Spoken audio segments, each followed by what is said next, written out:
খাওয়ার জন্য রেডি হয়ে আছে।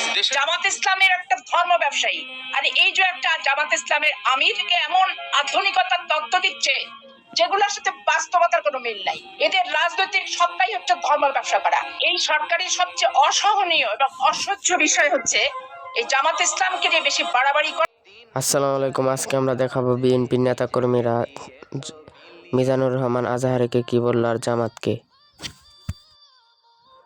কাল আমরা একটি বৃহৎ অন্য রাজনৈতিক দলের নেতার মুখে শুনলাম যে এক দল খেয়ে গিয়েছে আরেক দল খাওয়ার জন্য নাকি বসে রয়েছে। এখানে কিন্তু বিএনপির এই নেতাকর্মী ভণ্ড বলছে মিজানুর রহমান আজহারীকে, আর জামাতকে কিন্তু এখানে অপমান করা হয়েছে। আরেকটা বিএনপির নেতা কি বলে এটা আমি দেখাই দিতেছি।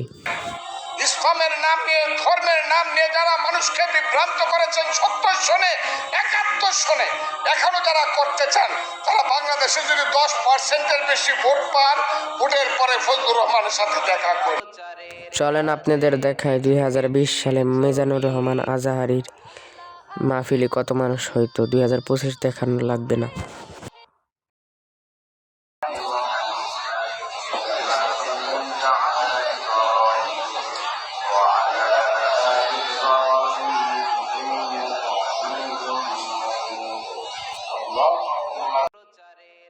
এই ভিডিওটা কিন্তু 2025 সালের না, এটা কিন্তু 2020 সালের।